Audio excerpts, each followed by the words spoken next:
Assalamu alaikum students. Today we are going to start a poem Osmandias, and this is the poem number 8 in your lesson or in your book, and it is on the page number 72. So we will start the poem Osmandias, but before starting the poem Osmandias, I will give you a brief introduction about the poet and about the poem. Why the title of the poem is Osmandias. यानी कि poem पढ़ने से पहले मैं सबसे पहले आपको ये बताऊंगी कि पोइम जो है उसका टाइटल है Ozymandias. What is this Ozymandias mean? Ozymandias जो है क्या है और ऑसमेंडियस लफ्ज़ का क्या मतलब है, और ये टाइटल जो पोइम का ऑसमेंडियस, ये क्यों इसका जो टाइटल है वो ऑसमेंडियस है. Ozymandias is basically one of the most famous poem of P B. Shelley. P B. Shelley जो है वो एक रोमांटिक एरा का पोइट है.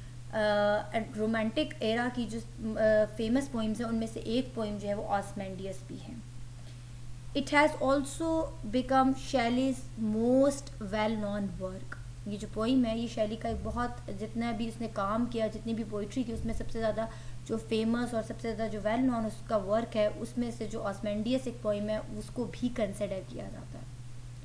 अब ऑसमेंडियस जो है वो रोमांटिक एरा क्या होता है, यानी कि 19th सेंचुरी के जो पोइट्स थे और जो 19th सेंचुरी की जो पोइट्री थी और जो टाइम पीरियड था उसको रोमांटिसिज्म या रोमांटिक, वो जो सारे पोइट्स थे वो रोमांटिक पोइट कहलाते हैं और उसको रोमांटिक पीरियड या रोमांटिक एरा बोलते हैं 19th सेंचुरी को. अब आपने सुना होगा, आपने ग्रेड 9 और 10 में एक पोइट पढ़ा था वर्ड्सवर्थ, विलियम वर्ड्सवर्थ. अब विलियम वर्ड्सवर्थ जो है, जिसके आपने पोइम पढ़ी थी डैफोडिल्स, अब विलियम वर्ड्सवर्थ जो है वो भी 19th सेंचुरी का पोइट है और इसीलिए उसको जो है वो लवर ऑफ नेचर कहते हैं, and he is also one of the romantic poets. इसी तरह आपने नाम सुना होगा जॉन कीट्स का. जॉन कीट्स, विलियम वर्ड्सवर्थ और पी.बी. शेले, ये सब जो है वो 19th सेंचुरी के पोइट हैं. तो बेसिकली जो है जो पोइम है ऑसमेंडियस, अब इसका मतलब क्या है? ऑसमेंडियस जो टाइटल है इसका मतलब ये है कि जो 13th सेंचुरी में Osmandius was the name which was given to the highly powerful kings of 13th century BC. और ख़ासकर जो इजिप्शियन किंग थे 13वीं सदी के, उनमें जो है उन 13वीं सदी के जो मिस्र के या इजिप्ट के जो किंग थे वो बहुत ज़्यादा पावरफुल होते थे, बहुत ज़्यादा अथॉरिटेटिव होते थे, पावरफुल होते थे. इसलिए जो उनको जो है वो ऑसमेंडियस का नाम दिया जाता था. So Ozymandias is basically the name given to the 13th century Egyptian kings, और जो कि इस पोइम का जो है वो टाइटल भी है. अब अगर थोड़ा सा मैं इस पोइम के थीम को आपको ब्रीफ करूं तो थीम की तरफ देखिए कि थीम जो है ये आपकी बुक्स में भी लिखा हुआ है. थीम अगर आप बुक्स पर आएँ तो देखें, it is very ironic poem which describes the pride of a man and the wretched reality of a life. Man becomes proud by success. He thinks that he has toppled the world. तो इसके जो है basically दो themes हैं इस poem, पूरी poem में. जो लास्ट वाली जो पोइम की लाइंस हैं उसमें जो है वो क्लियर कट इसके थीम को जो है बताया भी गया. अब थीम जो है पोइम का वो क्या है, बेसिकली वो कह रहे हैं कि this is very ironic poem. Ironic poem क्या होती है? आयरॉनिक पोइम वो होती है जिसमें जो है वो किसी चीज़ के बारे में जो वो तंज की जाती है. तो बेसिकली इस पोइम में जो है वो आयरनी है, तंज की जा रही है, और ये बयान किया जा रहा है कि इंसान जो है, मैन जो है, he is very proud of when we are alive being human beings. इंसान होने की हैसियत से we are very proud of our achievements, we are very proud of our success.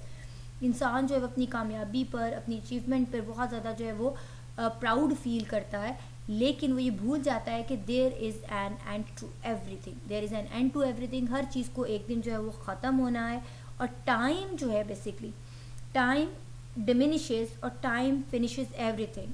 Time sorry time brings all luxuries of life to an end. कि time जो है इंसान की जितनी भी लग्जरीज हैं ज़िंदगी की उनको अल्टीमेटली जो है वो ख़त्म कर देता है.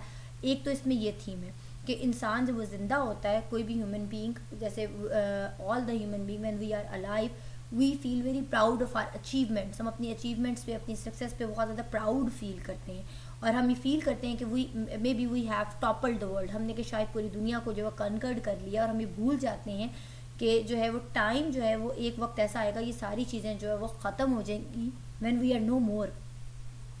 क्योंकि डेथ जो है वो एक बिटर रियलिटी है लाइफ की. Death is the bitter reality. Death is inevitable. Inevitable का मतलब ये है कि डेथ जो है वो अटल है, आप no one can escape from death, आप डेथ जो है, मौत जो है, उससे स्केप हासिल नहीं कर सकते।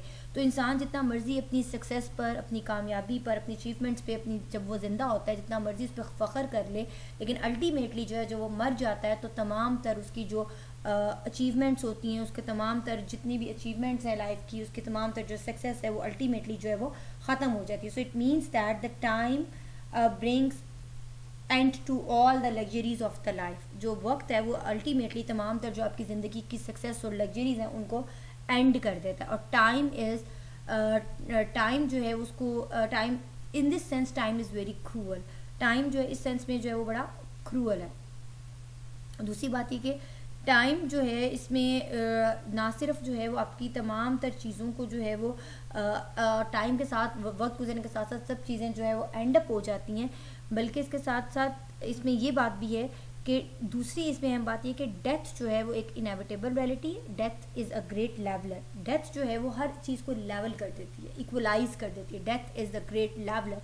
एक बड़ा मशहूर ईडियम है, इडियोमैटिक फ्रेज है कि death is a great leveller. यानी कि इसका मतलब ये है कि डेथ तमाम लोगों को जो है वो एक बराबर ले आती है, लेवल कर देती है और बिल्कुल इक्वलाइज कर देती है। आप कब्रिस्तान जाते हैं, आप देखते हैं तमाम कब्रें जो हैं वो एक तरह की होती हैं, तमाम ग्रेव्स एक तरह की होती हैं। ख्वाह वो किसी बादशाह की ग्रेव है, ख्वाह वो किसी बहुत मिलियनियर बिलियनियर की ग्रेव है, या किसी बहुत ही गरीब बंदे की जो है वो कब्र है, तो सारी कब्रें जो है वो इक्वलाइज होती हैं।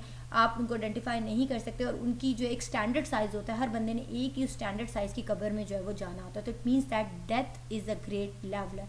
डेथ जो है वो हर बंदे को एक लेवल पे जो है वो ले आती है। ये भी इसका एक जो है वो थीम निकलता है। और सेकंड इसमें जो एक और थीम निकलता है वो ये निकलता है, जब हम इन लाइंस को एक्सप्लेन करेंगे, जब मैं आपको पोइम की इंटरप्रिटेशन करूँगी line by line, it will be more clear to you कि इसमें एक थीम ये भी निकलता है कि प्राइड है द ग्रेट फॉल। यानी कि प्राइड है द ग्रेट फॉल का मतलब ये है कि आपने जो है जो लोग जो है गरूर करते हैं अपनी अचीवमेंट्स पे, अपनी कामयाबियों पे, अल्टीमेटली जो है वो टाइम एक वक्त लेकर आता है जब सारी चीज़ें जो है वो धरी की धरी रह जाती हैं। और when one has to face the death, जब आपको अल्टीमेटली डेथ का सामना करना पड़ता है, और डेथ जो है वो that is the bitter reality of life, that is a great leveller. हर चीज़ को जो है वो लेवल कर देती है, इक्वलाइज कर देती है। इसका मतलब है कि प्राइड है द ग्रेट फॉल। अल्टीमेटली जिसको आप उर्दू में कहते हैं जी गरूर का सर हमेशा जो है वो नीचा होता है। So this is the theme of the poem. अब पोइम की तरफ आते हैं कि पोइम जो है बेसिकली पोइम क्या है। So I will start with the very first line of the poem. I met a traveller from an antique land. In the very first line of the poem starts with the pronoun I. Poem जो है वो शुरू होती है pronoun आई के साथ। आई, first pronoun आई। वो कहता है कि आई मेट अ ट्रैवलर। अब वो पहली लाइन में कह रहा है कि मैं एक ऐसे मुसाफिर से मिला, एक ऐसे ट्रैवलर से मिला, who was coming from an antique land, जो एक एंटीक लैंड से सफ़र करता हुआ जो वो आ रहा था। अब वो कौन सी एंटीक लैंड है? यहाँ पर इस एंटीक लैंड का मतलब ये भी हो सकता है कि एंटीक लैंड मीन्स इजिप्ट, मिस्र से। Why it can be an Egypt? ये इजिप्ट क्यों हो सकता है? यहाँ पे it can be a reference to Egyptian land. Antique land means Egyptian land. ये इजिप्शियन लैंड जो है वो क्यों हो सकता है? वो इजिप्शियन लैंड जो है वो इसलिए भी हो सकता है, एंटीक लैंड जो है वो इजिप्शियन लैंड इस सेंस में भी पोइट ने कहा है कि मैंने आपको बताया कि ऑस्मेंडियस जो है आमतौर पर जो है 13th सेंचुरी में जो इजिप्शियन किंग्स होते थे, जो बहुत ज़्यादा पावरफुल होते थे, उनको ऑस्मेंडियस कहा जाता था। They are said to be Ozymandias, they are called Ozymandias. तो उस हवाले से जो है वो एंटीक लैंड का यहाँ पे एक मतलब ये भी हो सकता है कि वो traveller was coming from Egypt, कि ट्रैवलर जो है वो मुसाफिर जो है वो सफ़र करता हुआ एक एंटीक लैंड से आ रहा था, कदीम सरजमीन से आ रहा था, और कदीम सरजमीन जो है वो इजिप्ट हो सकती है, मिस्र हो सकता है। हु सेड, और उस ट्रैवलर ने क्या बताया कि उसने क्या देखा? वो कहता है कि अब वो आगे से वो ट्रैवलर बताता है, हु सेड, उस ट्रैवलर ने ये कहा, two vast and trunkless legs of stone stand in the desert. वो कहता है कि वहाँ पर उसने टू वास्ट लेग्स, दो बहुत बड़ी बड़ी जो है उसने ट्रंकलेस लेग्स देखी, जो किस चीज़ की बनी हुई थी? स्टोन की बनी हुई थी। यानी कि स्टोन से आप क्या चीज़ बनाते हैं? स्टैचू। वहाँ पर एक स्टैचू था जिसकी दो ट्रंकलेस लेग्स। अब ट्रंकलेस लेग्स का क्या मीनिंग है? इसको अंडरलाइन कीजिए इस वर्ड को and write down the meaning on your book. Trunkless means कि the legs without the upper part of the body, यानी कि जो लेग्स थी उसका जो main part of the human body है वो मौजूद नहीं था, खाली जो नीचे वाला धड़ था या जो नीचे वाली बॉडी का पार्ट था, खाली लेग्स जो है वो वहाँ पर, वो कौन सी लेग्स थी, वो ह्यूमन बॉडी की लेग्स नहीं थी, वो ह्यूमन बीइंग की लेग्स नहीं थी, बल्कि जो है वो स्टोन की बनी हुई लेग्स थी। यानी कि इट मीन्स कि वो एक स्टैचू था जिसका जो धर है वो अलहदा पड़ा हुआ था और उसकी टांगे जो है वो अलहदा पड़ी हुई थी। Two vast and trunkless legs of stone, क्योंकि वो कह रहा है कि लेग्स ऑफ स्टोन, स्टोन की बनी हुई लेग्स थी लेकिन वो धर से अलहदा हुई हुई थी। ट्रंकलेस मीन्स के without the main part of the human body. उसके बाद वो कहता है कि स्टैंड इन द डेजर्ट, वो जो दो टांगे थी वो कहाँ पे खड़ी थी, stand in the desert. Desert means सहरा, सहरा में जो है वो स्टोन की जो दो टांगे हैं वो पड़ी हुई थी। और नियर देम, और उन दोनों टांगों के पास करीब ही, ऑन द सैंड, रेत पर क्या पड़ा हुआ था। फोर्थ लाइन में देखिए, half sunk a shattered visage lies, whose frown and wrinkled lip and sneer of cold command। वो कहता है कि उन टांगों के बिल्कुल करीब, नियर देम, उनके पास जो है, ऑन द सैंड, रेत पर जो है वो, रेत में जो है वो हाफ संक, यानी कि जो डेजर्ट की रेत है उसमें जो है वो डूबे हुई क्या चीज़ें पड़ी हुई थी, हाफ संक, रेत के अंदर डूबा हुआ, a shattered visage, underline the word shattered visage. Visage means face, human face, और शैटर्ड मीन्स डिस्ट्रॉयड, तबाह हुआ हुआ, जिसको उर्दू में आप कहेंगे मसख शुदा। तबाह हुआ हुआ जो है वो एक फेस पड़ा हुआ था उसके पास ही, जो कि रेत में जो है वो आधा रेत से ढका हुआ था, रेत में आधा जो है वो संक हुआ था, डूबा हुआ था। वो उसके पास थोड़े फासले पर उन टांगों से, टांगों का स्टैचू जो था वो वहाँ पर खड़ा हुआ था डेजर्ट में, ठीक है। उसका ऊपर वाला हिस्सा, धर जो है, ऊपर वाला अपर पार्ट ऑफ द बॉडी जो है मौजूद नहीं था, और वो अपर पार्ट ऑफ द बॉडी कहाँ पर, थोड़े से फासले पर जो है वो रेत में धंसा हुआ क्या पड़ा हुआ था, शैटर्ड विसेज, उसका ख़राब हुआ हुआ, डिस्ट्रॉय हुआ हुआ, मसक शुदा जो है वो ह्यूमन फेस पड़ा हुआ था। अब वो ह्यूमन फेस के ऊपर किस किस्म के एक्सप्रेशन थे, whose frown, फ्राउन का मतलब होता है माथे पे जो बल आ जाते हैं, this is actually the facial expression. अब यहाँ पर जो स्कल्पचर है, स्कल्पचर कौन होता है, जो बनाता है, स्टेच्यूज बनाता है, उसको स्कल्पचर बोलते हैं। जो स्कल्पचर होता है, उसने जो स्टेच्यू बनाया, तो जब उसने वो स्टेच्यू बनाया तो उसका जो फेस था उसके ऊपर क्या थे, फ्रॉन्स थे, and whose frown and wrinkled lip, wrinkled means सुकड़े हुए लिप, wrinkled का वैसे एक मतलब होता है झुर्रियाँ, फेस पे हम कहते हैं ना रिंकल, एंटी रिंकल्स क्रीम्स और रिंकल्स आपने अक्सर सुना होगा।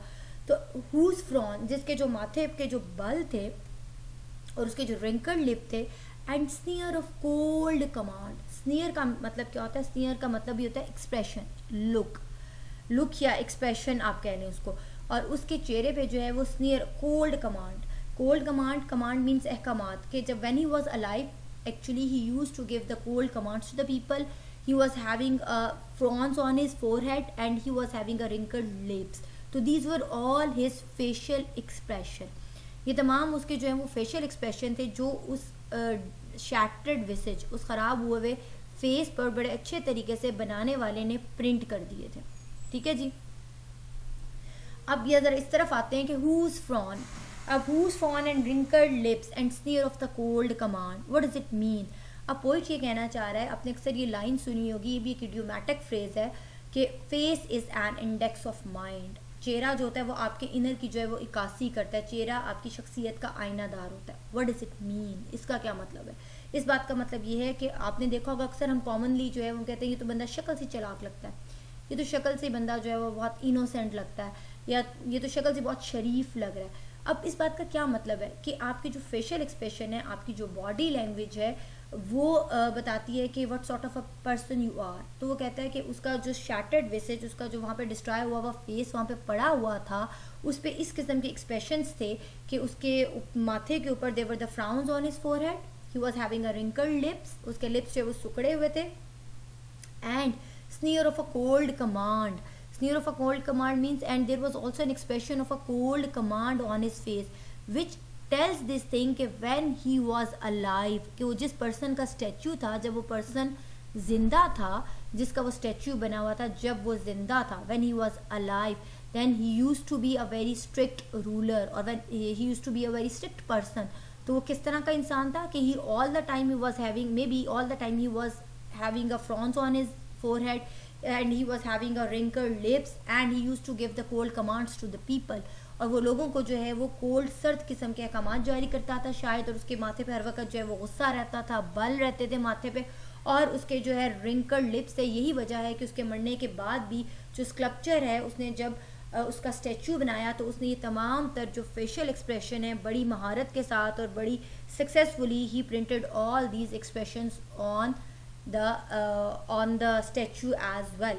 उसने वो तमाम तर जो उसके फेस के एक्सप्रेशंस थे when he was alive, he used to be like that. जब वो जिंदा था तो he used to be very proud, actually he used to be very arrogant person, he used to be very aggressive one. वो जब वो ज़िंदा था तो वो शायद हर वक्त जो वो गुस्से में रहता था, वो बहुत एरोगेंट था, वो अपनी जो जितनी उसकी सक्सेस थी उस पर he feels very proud of, और वो he use to give the cold commands to the people. He was very arrogant person and he was very strict with the people, and may be he was a tyrant, और he was वो जालिम था, he was cruel with the people. That is why उसके माथे पे हमेशा जो है वो फ्रॉन्स रहते थे, बल रहते थे, उसके लिप्स हमेशा जो है वो सुकड़े रहते थे, जो कि this all things, frowns, wrinkled lips, sneer of cold command. These three things also suggest that what sort of a person he was when he was alive. जब वो जिंदा था तो वो किस किस्म का इंसान था. It means that he was a very rude with the people. वो लोगों के साथ बहुत rude था. He was arrogant. He was proud of his achievements in life, and he was proud of his success in life. वो अपनी ज़िंदगी की जो कामयाबी उसको ज़िंदगी में जो उसकी अचीवमेंट्स थी, जो उसकी कामयाबी थी, उस पर वो बहुत ज़्यादा प्राउड फील करता था. ही वॉज़ वेरी एरोगेंट, वो बहुत एरोगेंट पर्सन था, और he was very strict with the people, he was very rude with the people. That is when he was alive. तो इसीलिए जब उसके मरने के बाद जो उसके स्कल्पचर बनाने वाले ने जब उसका स्टैचू जो है वो बनाया, तो उसने बड़ी महारत के साथ और बड़ी सक्सेसफुली उसने तमाम तर जो है चीज़ें उनको बड़ी सक्सेसफुली जो है उसने क्या किया, उसने उसके स्टैचू पर जो है वो उनको प्रिंट आउट कर दिया. So the poet actually in these lines, when the poet says that, tell that its sculpture well those passion read which yet survive, stamped on these lifeless things. So actually in these two lines the poet is admiring, or the poet appreciates or praises the sculpture that he had perfectly copied all the facial expressions, all even had copied the minute or minutest expression and even the wrinkles on the king's face very well. यानी कि वो कहता है कि जो poet है वो बड़ा जो है वो स्कल्पचर को जो है वो एक जो बनाने वाला है उस स्टैचू को, उसको एक तरह से प्रेज करता है, उसकी तारीफ करता है, उसको दाद देता है कि how successfully he has even copied the minutest, जो सबसे मामूली तरीन और छोटी छोटी जो उसके फेस के एक्सप्रेशन थे उसने वो भी बड़ी महारत के साथ, बड़ी स्किलफुली, बड़े एक्सपर्ट वे में और बड़ी skilfully he has stamped all these facial expressions.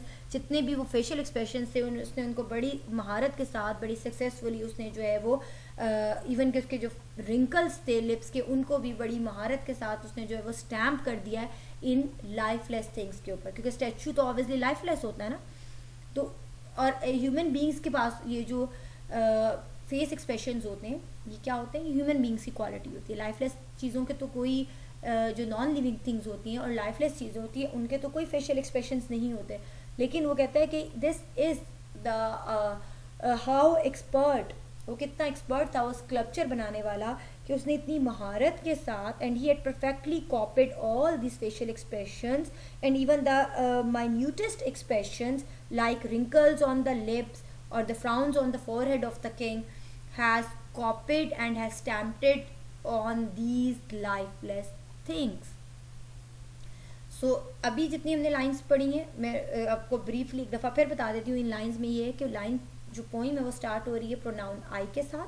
Speaker of the poem जो है वो कह रहा है कि he had met a traveller, कि वो एक ट्रैवलर से मिला हुआ, coming from an antique land, जो कि एक एंटीक लैंड से दूर दराज की कदीम सरजमीन से जो है वो आ रहा था. जैसे एंटीक हम कहते हैं ना, एक चीज़ बहुत एंटीक है, ज्वेलरी बहुत एंटीक है, या डेकोरेशन पीस बहुत एंटीक है, तो इट मीन्स दैट कि बहुत कदीम ज़माने से इसका ताल्लुक है. तो he was coming from an antique land. और वो कहता है जब उसने उससे पूछा हु सेड, तो उसने बताया कि जब वो आ रहा था ट्रैवल करता हुआ, तो he had seen the two vast trunkless legs who was standing. उसने दो स्टोन की जो है वो ट्रंकलेस लेग्स देखी जो वहाँ पर जो है डेजर्ट में खड़ी हुई थी, लेकिन उसके थोड़े ही फासले पर ही ऑल्सो सा कि एक शैटर्ड फेस जो है, एक ख़राब हुआ हुआ डिस्ट्रॉय हुआ हुआ फेस जो है, it was also lying there, वो भी वहाँ पे पड़ा हुआ था। और उस जो ख़राब हुआ हुआ डिस्ट्रॉय हुआ हुआ जो विसेज था, फेस था, उसके चेहरे पे किस किस्म के एक्सप्रेशंस थे, किस किस्म का इंप्रेशन था।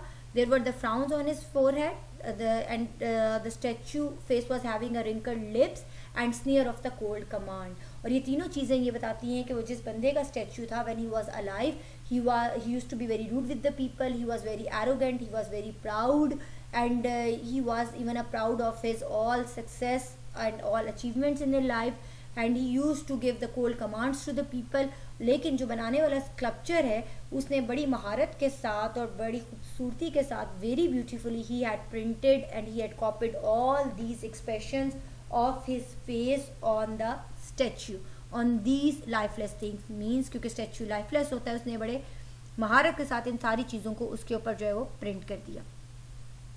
अब जो the hand that mocked them and the heart that fed and on the pedestal these words appear. ठीक है जी। And the hand that mocked, और वो कहता है कि खासकर वो हाथ भी अब वहाँ पर बेजान पड़े हुए थे, हेल्पलेस पड़े हुए थे, जो बिल्कुल जो है जो कभी लोगों का जो है मजाक उड़ाते होते थे। यानी कि once obviously it was a statue of a king, वो किसी इजिप्शियन किंग का स्टैचू था, ऑस्मेंडियस, इसीलिए पोइम का टाइटल क्या है, ऑस्मेंडियस। तो वो कहता है कि वो जो किंग था जिसका वो स्टैचू था, तो जब व्हेन ही वाज अलाइव, जब वो जिंदा था, तो उसके जो हाथ थे, he used his hands to mock और to make fun of the other. वो लोगों का मजाक उड़ाने के लिए जो है वो अपने हाथों को इस्तेमाल करता था। Use to mock the people, वो लोगों का मजाक उड़ाया करता था। एंड हार्ट दैट फेड, और उसका जो दिल है वो भी लोगों की तरफ से जो है वो भरा रहता था। But now he even his statue is helpless, his statue is laying there in a very destructive form. उसका जो अपना स्टैचू है वो जो है बुरी हालत में, इवन कि उसका स्टैचू जो है वो भी बहुत बुरी हालत में वहाँ पर जो है वो पड़ा हुआ है। तो और ultimately in the last lines जो है हम देखेंगे कि पोइट जो अपने दोनों थीम्स की तरफ आएगा। नंबर वन इज़ दैट कि death is a great traveller, there is an end to everything. एक टाइम होता है, टाइम जो है वो हर चीज़ को अल्टीमेटली एंड अप कर देता है, हर चीज़ को एंड कर देता है। आप जितने मर्जी किंग हों, एक टाइम आता है कि उस चीज़ को अल्टीमेटली जो है वो एंड हो जाती है। और सेकेंडली जो इसका थीम है कि प्राइड है द ग्रेट फॉल। ये थीम जो है पोइट ने very beautifully, the poet has explain this theme in the last 4 lines of the poem, जो कि हम नेक्स्ट लेक्चर में जो है वो डिस्कस करेंगे। Now you have to read the poem, आपने पोइम को दोबारा से पढ़ना है। You have to underline all the difficult words, और इसको आप दोबारा से जो है इसको गो थ्रू करेंगे।